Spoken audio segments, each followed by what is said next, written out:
Hello बच्चों, part 7 में आपका स्वागत है हाइपर कंजुगेशन के। उम्मीद करता हूँ आप पार्ट 1 से लेकर 6 तक देख चुके होंगे। तो प्लीज अगर नहीं देखा उस वीडियो को जरूर देख लो। पार्ट 1 to 6 बहुत इंपॉर्टेंट एप्लीकेशंस चल रहे हैं हाइपर कंजुगेशन के। अब हम आ गए सेकंड एप्लीकेशन में। पिछले लेक्चर में आपको मैंने बताया था application of hyperconjugation based on how to find stability of alkene. बहुत ही ज्यादा इंपॉर्टेंट लेक्चर था, मिस मत करना, उसको जरूर देख लेना। उसमें जेईई मेन 2020 का भी मैंने सवाल डिस्कस किया है। अब हम बात करते हैं stability of carbocation and free radical. तो इसके सवाल कैसे कर सकते हैं देखते हैं। तो यहां पे जैसे ये कार्बोकैटायन हमारा, ये कैसा कार्बोकैटायन है आप सब जानते हो, ये टर्शरी कार्बोकैटायन है।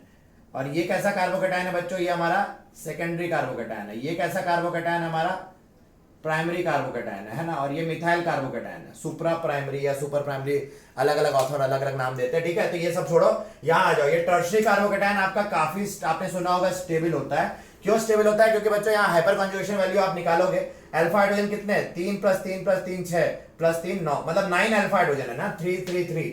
अल्फा आपको हाइड्रोजन मालूम ही है क्या होता है, मैंने बताया हुआ है।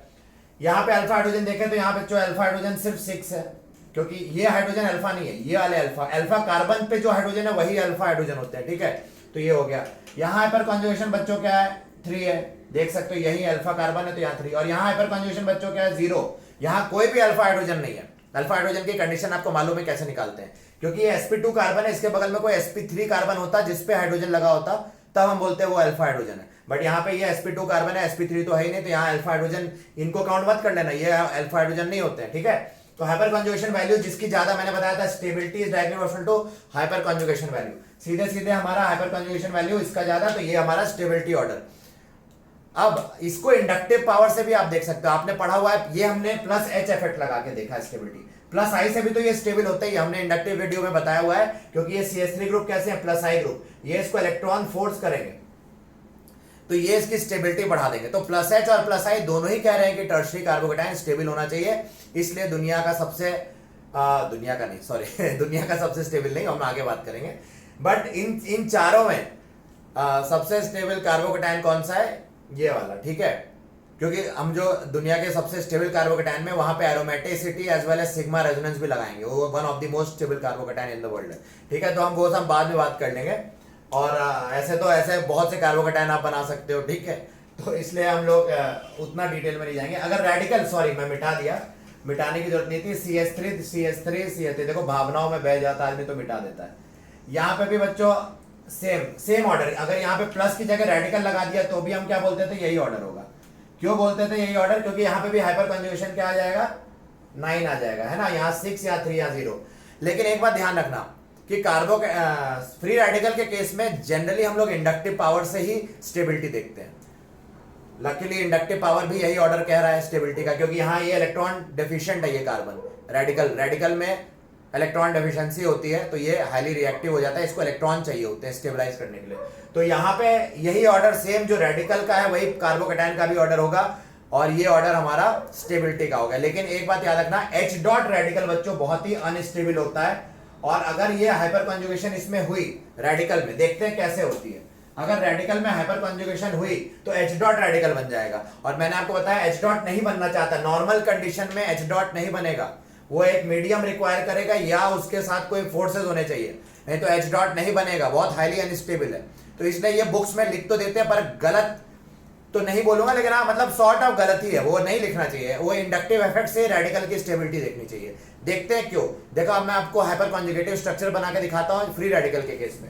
मान लो हमारे पास CH3 और यहाँ पे CH2 डॉट आ गया, ठीक है, हम ये ले लेते हैं। क्या ये हाइपर कंजुगेशन देगा? पहली बात चेक करो, बिल्कुल देगा। यहाँ पे अल्फा हाइड्रोजन 3 है और ये sp2 कार्बन है, और यहाँ sp3 और इस पे अल्फा हाइड्रोजन भी है, कंडीशन फुलफिल हो गई। देखते हैं, तो इसको मैं ऐसे बना देता हूं थोड़ा अच्छा दिखने के लिए, H H H। अब जब यहां हाइपर कंजुगेशन चालू होगी, हाइपर कंजुगेशन कैसे होगी, मान लो ये HCH, तो यहाँ फिश हुक एरो, आधा इलेक्ट्रॉन इसको, एक इलेक्ट्रॉन इसको, एक इलेक्ट्रॉन इसको मिला, तो यहाँ फिश हुक एरो से क्या हो गया, नो बॉन्ड रेजोनेंस होती है, आपको मालूम है ये। तो यहाँ पे डॉट आ गया होगा और यहाँ पे भी डॉट आ गया, तो यहाँ H डॉट बन गया, और H डॉट है, और यहाँ पे C डॉट आया होगा, और ये डॉट मिलके बॉन्ड बना लिए पाई।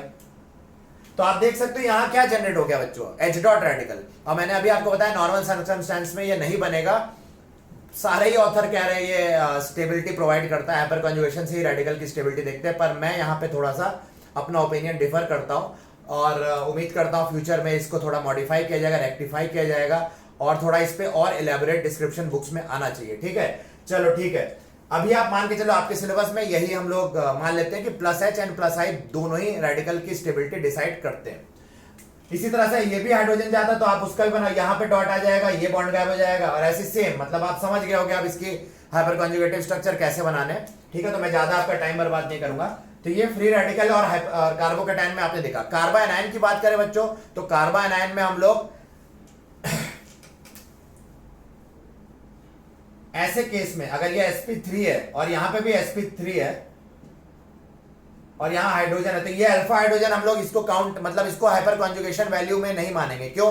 क्योंकि sp2 नहीं है, sp2 के बगल में sp3 होना चाहिए था। यहां sp3 कार्बन के बगल में sp3 है, तो यहां कार्बायनायन अगर sp3 कार्बन पे तो नहीं हो सकता हाइपर कॉन्जुगेशन। कार्बायनायन के केस में इसलिए हम लोग हाइपर कॉन्जुगेशन नहीं लगाते। लेकिन हाँ, एक आध कंडीशन है जहां हम लगा देते हैं, जैसे इस टाइप का केस है, यहां पे अगर कार्बायनायन जो है वो दूर पड़ा हुआ है, ये CH2 माइनस है और यहां CH3 वगैरह आ गया, तो यहां पे हाइपर कॉन्जुगेशन से आप इसकी स्टेबिलिटी प्रिडिक्ट कर सकते हो। This is allowed. आगे देखेंगे अभी नेक्स्ट एप्लीकेशन जब हम स्टेबिलिटी ऑफ कार्बायनायन के बारे में बात करने वाले हैं, उसमें हम ये बात करेंगे। तो कार्बोकेटायन में और कोई क्वेश्चन बच्चों बन सकता है? हाँ बिल्कुल बन सकता है, और बना भी है, और ये आ गया आपके सामने ये क्वेश्चन।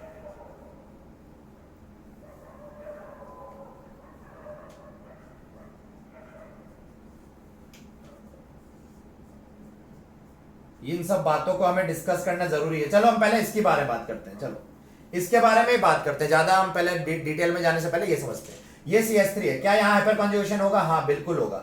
ये sp2 कार्बन है यहाँ पे, ये कैसा कार्बन है? sp2, और ये sp3, और इस पे हाइड्रोजन लगे, मतलब ये क्वालिफाई करता है हाइपर कॉन्जुगेशन की कंडीशन को। तो ये पहले क्या होगा? डीलोकलाइज करेगा, तो ये इधर जाएगा, तो आपका यहाँ पे जो पहला हाइपर कॉन्जुगेटिव स्ट्रक्चर बनेगा, जब ये इधर आया तो यहाँ पे डबल बॉन्ड आ गया, यहाँ कार्बन, यहाँ नो बॉन्ड रेजोनेंस के कारण आप यहाँ पे देख सकते हो ऐसा हो गया, और यहाँ पे ये पाई इलेक्ट्रॉन शिफ्ट कर गए, तो यहाँ नेगेटिव आ गया, और बाकी ये तो पहले से ही तरह से फिर नेगेटिव शिफ्ट करेगा, है ना। जब नेगेटिव शिफ्ट करेगा बच्चों, तो ये यहाँ पे डेल्टा नेगेटिव क्रिएट करेगा।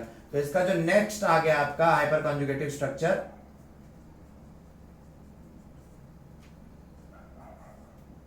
वो ये आ गया, है ना, क्योंकि ये नेगेटिव इधर गया तो ये पाई बॉन्ड इधर खिसका, तो यहां नेगेटिव चार्ज आ गया और यहां नया पाई बॉन्ड बन गया। इसी तरह से ये खिसकता जाएगा। मैं आपको एक बात बता दूं, आप याद रखना, घोट लो अंदर, क्योंकि ये जेईई मेंस में बहुत बार आता है कि अगर CH3 सिस्टम है, या क्योंकि CH3 कैसा ग्रुप है आपको मालूम है, plus H group, plus H effect show करता है। आप देख सकते हो यहाँ प्लस H इफेक्ट कैसे शो कर रहा है, नो बॉन्ड रेजोनेंस हो जा रही है। ये तो एक के साथ ऐसा हो रहा है, उसी तरह दो हाइड्रोजन और बचे, उनके साथ भी ऐसे हाइपर कॉन्जुगेशन हो गए। तो याद रखना, अगर CH3 रेफरेंस ग्रुप है तो ये ऑर्थो एंड पैरा पोजीशन पे डेल्टा नेगेटिव चार्ज क्रिएट करेगा। याद रखना, CH3 will always create a delta negative charge on the ortho and para position. ठीक है, ये बात आपको रट लेनी है, घोट लेनी है। कैसे देख भी सकते हो, यहाँ ऑर्थो पे नेगेटिव आया और एक बार यहाँ पैरा पे नेगेटिव आया, इसी तरह फिर आगे करोगे तो फिर यहाँ पे भी नेगेटिव आ जाएगा ऑर्थो पे। तो ऑर्थो और पैरा पोजीशन पे CH3 के रिस्पेक्ट में, या कोई भी CH3 हो या कार्बन हाइड्रोजन जो है यहाँ पे सिस्टम हो, वहां पे हमेशा डेल्टा नेगेटिव क्रिएट होता है, रट लो। और इसको प्लस H इफेक्ट यहाँ पे हम लगा रहे हैं। CH3 का प्लस H इफेक्ट क्या करता है? हमेशा ऑर्थो एंड पैरा पे डेल्टा नेगेटिव डेंसिटी क्रिएट करता है। ठीक है, रिएक्टिविटी बढ़ाता है। अब हम बात करते हैं, आपको बोलेंगे स्टेबल कौन ज्यादा है, तो देखो बच्चों, यहाँ पे CH3 है ना, यहाँ पे हमने CH3 लिख दिया, और मैंने यहाँ पे लिख दिया मान लो CH, CH3, CH3, और मैंने यहां पे लिख दिया मान लो CH3, CH3, CH3। यहां बच्चों बताओ कौन ज्यादा स्टेबल? तो हमें मालूम है यहाँ पे हाइपर कॉन्जुगेशन वैल्यू कितनी दिख रही है, sp2 के बगल में sp3 कार्बन, और इस पे नंबर ऑफ अल्फा हाइड्रोजन क्या है? 3। तो यहाँ हाइपर कॉन्जुगेशन वैल्यू 3, यहाँ हाइपर कॉन्जुगेशन वैल्यू 6 नहीं सॉरी 1। क्यों? क्योंकि ये अल्फा हाइड्रोजन है ना, sp2 से जुड़ा कार्बन ये है अल्फा, ये तो बीटा है। sp2 से जुड़ा कार्बन अल्फा, और अल्फा हाइड्रोजन एक ही है यहाँ पे, तो 1 है। यहाँ नो अल्फा हाइड्रोजन, यहाँ sp2 से जुड़ा कार्बन जो यहाँ पे है ये अल्फा कार्बन है, और इस पे कोई भी हाइड्रोजन नहीं, तो यहाँ हाइपर कॉन्जुगेशन 0। तो ऐसे केसेस में ये सबसे ज्यादा हाइपर कॉन्जुगेशन इफेक्ट शो करेगा, ये बात आपको याद रखनी है। यानी कि अगर इन तीनों में बात करें तो डेल्टा नेगेटिव सबसे ज्यादा ऑर्थो एंड पैरा पे कौन चढ़ाएगा इन पोजीशंस पे? ये वाला ग्रुप CH3।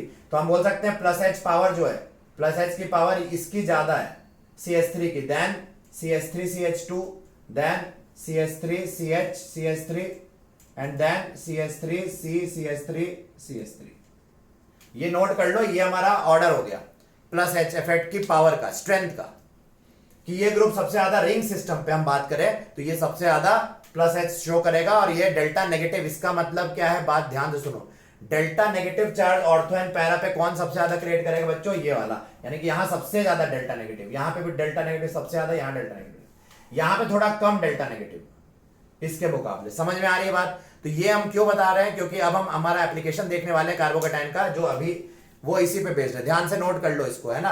तो चलो हम स्टार्ट करते हैं, इसके बारे में बताना। आपको इस पे क्वेश्चन कैसे आ सकते हैं वो भी बता देता हूं मैं, ठीक है। क्वेश्चन कैसे आएंगे, ये आपको ऐसा दे देंगे, यहां पे एक CH2 प्लस लिख देंगे, और यहां CH3 है, यहां पे भी एक CH2 प्लस लिख दिया मैंने, ये भी कार्बोकेटाइन, और यहां पे CH2CH3 कर देते हैं। चलो यहां पे बच्चों CH2 प्लस है, और यहां पे हम CH3 कर देते हैं, CH3, और यहां पे हमारे पास मान लो ऐसा है। इवन तो हम कार्बोकेटाइन अलग से चैप्टर पढ़ेंगे रिएक्शन इंटरमीडिएट्स में, लेकिन फिर भी मैं आपको अभी बताना सही समझ रहा हूं, क्योंकि ये एप्लीकेशन का टाइम बहुत जरूरी है। ये नहीं समझते हो फिर कार्बोकेटाइन में बोलते हैं हाइपर कंजुगेशन क्या होता है, ठीक है। तो ये आपको अब आ गया, आपको बोला which is more stable, stable पूछा है। आप जानते हो ये CH3 क्या करता है, ऑर्थो एंड पैरा पोजिशन पे क्या चढ़ा देता है बच्चों, डेल्टा नेगेटिव। तो डेल्टा नेगेटिव यहां भी चढ़ेगा, यहां भी, मैं यहां पे डेल्टा नेगेटिव बना दे रहा हूं। ये यहां पे हाइपर कंजुगेशन ऊपर से कितनी है, 3 है, आप देख सकते हो। यहाँ पे 3 अल्फा हाइड्रोजन है, यहाँ अल्फा हाइड्रोजन कितने हैं बच्चों, पहले अल्फा हाइड्रोजन लिख लो, 2 है, यहाँ अल्फा हाइड्रोजन कितने हैं, 1 है, और यहाँ अल्फा हाइड्रोजन 0 है, मैंने आपको बताया। तो यहाँ पे अल्फा हाइड्रोजन निकाल लिया, ये भी डेल्टा नेगेटिव यहाँ पे चढ़ाएगा, ये भी डेल्टा नेगेटिव चढ़ाएगा, और ये डेल्टा नेगेटिव नहीं चढ़ा पाएगा क्योंकि यहाँ हाइपर कंजुगेशन नहीं हो रहा, ठीक है। तो यहाँ हाइपर कंजुगेशन डेल्टा नेगेटिव, अब नेगेटिव चार्ज डेंसिटी पॉजिटिव के बगल में आ जाए तो मैंने बताया था हाईली स्टेबल हो जाता है। क्यों? क्योंकि ये पॉजिटिव जो है खुश हो जाएगा, बोलेगा हाँ पास में नेगेटिव डेंसिटी आ गई है, अब मैं और इलेक्ट्रॉन विड्रॉ कर सकता हूं। तो CH2 प्लस क्या करेगा, इलेक्ट्रॉन विड्रॉ करने लगेगा, और ये बहुत खुश हो जाएगा CH2 प्लस, और ये कार्बोकेटाइन काफी स्टेबल हो जाएगा। तो ये सभी प्लस एच इफेक्ट शो कर रहे थे, ये 3, और इनमें सबसे ज्यादा स्टेबल कौन हुआ, ये। क्यों? क्योंकि पहली बात तो इसकी हाइपर कंजुगेशन इफेक्ट पावर ज्यादा है CH3 ग्रुप की, तो ये ज्यादा डेल्टा नेगेटिव यहां क्रिएट करेगा as compare to CH2 CH3 as compare to this, and then वहां तो हो भी नहीं रहा है ना। तो सबसे ज्यादा स्टेबिलिटी ऑर्डर अगर हम बात करें तो ये आपका स्टेबिलिटी ऑर्डर हो गया। तीनों ही डेल्टा नेगेटिव चढ़ा रहे हैं, ये तो चढ़ा नहीं रहा तो इसको तो भूल ही जाओ। ये तीनों डेल्टा नेगेटिव पैरा पोजीशन पे चढ़ा रहे हैं अपने रिस्पेक्ट में, लेकिन सबसे ज्यादा डेल्टा नेगेटिव ये चढ़ा रहा है। क्यों? क्योंकि इसका प्लस एच पावर ज्यादा है, क्योंकि यहाँ हाइपर कंजुगेशन वैल्यू ज्यादा है। उम्मीद करता हूं आपको ये बात समझ में आ गई होगी, बहुत इंपॉर्टेंट है, जरूरी है समझना इस बात को, ठीक है। तो ये कार्बोकेटाइन की स्टेबिलिटी पे हमने क्वेश्चन देख लिया। रेडिकल भी आपको समझ में आ गया होगा, इसी को मॉडिफाई करके यहाँ रेडिकल डाल सकते थे, CH2 डॉट कर सकते थे, तो आपको डरने की कोई जरूरत नहीं है, ठीक है। अब आप एक्सपर्ट हो चुके हो, आप पार्ट 1 to 7 जरूर ये पूरा सीरीज देख लेना, पहले का भी पार्ट 1 to 6 और ये वाला भी, ठीक है। तो चलो उम्मीद करता हूँ आपको ये वीडियो बहुत पसंद आया होगा, बहुत फायदा उठा लिया होगा आपने, और इस वीडियो को प्लीज शेयर करो। मेरे बाल देखो बहुत लंबे हो गए यार, मतलब अजीब सा ऐसा लग रहा है, वो पता नहीं क्या जो भी है, ठीक है ना। तो आपको कोई दिक्कत है तो आप मुझसे डिस्कस कर लेना, है ना। आप मुझे पर्सनली एक मैसेज या तो कमेंट बॉक्स में डाल देना, और बाकी जैसा सब लोग कहते हैं मैं भी कहता हूँ, बेल आइकन को दबाओ, सब्सक्राइब करो, लाइक करो, सब शेयर करो, और जो करना है करो मजे से, लेकिन आप इस वीडियो का फायदा जरूर उठाना और अपने फ्रेंड्स को भी हेल्प करना, क्योंकि क्राइसिस का टाइम है और ये फ्री लेक्चर्स हैं। तो आपको मैं इसीलिए मैं भी बहुत मेहनत कर रहा हूँ, मेरे ऊपर भी क्राइसिस आई हुई है इस समय, लेकिन मैं उसको इग्नोर करते हुए पॉजिटिव होते हुए ये देख रहा हूँ कि भाई फ्यूचर हमारा, हम सबका, इंडियंस का ब्राइटी है, और ये इंडिया वालों के लिए ही ये सीरीज फायदा करेगी, क्योंकि मैं अपनी लैंग्वेज में बोल रहा हूँ इस बात को, ठीक है। तो चलो उम्मीद करता हूँ आपका ज्यादा समय नहीं बर्बाद करूंगा, उम्मीद करता हूँ आपको वीडियो पसंद आया होगा। मिलते हैं अगले एप्लीकेशन में, जो कि हमारा स्टेबिलिटी ऑफ कार्बाइन आयन है, ठीक है। Thank you so much, have a good day.